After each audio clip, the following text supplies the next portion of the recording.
ఐవీఎఫ్‌లో అన్నిటికన్నా important procedure అనేది embryo transfer. So, ఈ ఎంబ్రియో ట్రాన్స్‌ఫర్ అంటే మీ ఎగ్స్ అనేవి బయటికి తీసిన తర్వాత మీ హస్బెండ్ స్పెర్మ్‌తోని బయట కలిపాక ఏదైతే బేబీ అనేది ఫార్మ్ అవుతుందో దాన్ని ఎంబ్రియో అంటాం.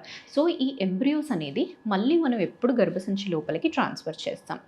దీంట్లో మనకొచ్చేసి ట్రాన్స్‌ఫర్స్ అనేవి యూజువల్‌గా అరౌండ్ 4 టైప్స్ ఉంటాయి అన్నట్టుగా మనం మాట్లాడుకోవచ్చు. ఫస్ట్ వచ్చేసి ఫ్రెష్ ఎంబ్రియో ట్రాన్స్‌ఫర్. ఫ్రెష్ అంటే మీకు ఏదైతే నెలలో ఎంబ్రియోస్ అనేవి తయారు చేశారో అదే నెలలో మళ్ళీ ఎంబ్రియోస్ ట్రాన్స్ఫర్ చేయడం అదొకటి. నెక్స్ట్ వచ్చేసి frozen embryo transfer. Frozen embryo transfer అంటే మీకు ఎగ్స్ బయటికి తీసాక ఎంబ్రియోస్ రెడీ అయ్యాక ఆ ఎంబ్రియోస్ని ఫ్రీజ్ చేసేసి మళ్ళీ మీకు నెక్స్ట్ సైకిల్లో డేట్ వచ్చాక ట్రాన్స్ఫర్ చేస్తున్నాము అంటే దాన్ని ఫ్రోజన్ ఎంబ్రియో ట్రాన్స్ఫర్ అంటాము. తర్వాత వచ్చేసి ఇంకొక రకం ఏంటి అంటే day 3 transfer, day 5 transfer. Day 3 అంటే మీ ఎంబ్రియోస్ అనేవి రెడీ అయ్యే క్రమంలో మూడో రోజు వరకు తయారయిన తర్వాత ఆ ఎంబ్రియోస్‌ని మీ గర్భసంచి లోపలికి ట్రాన్స్ఫర్ చేశామంటే డే 3 ట్రాన్స్ఫర్ అంటాము.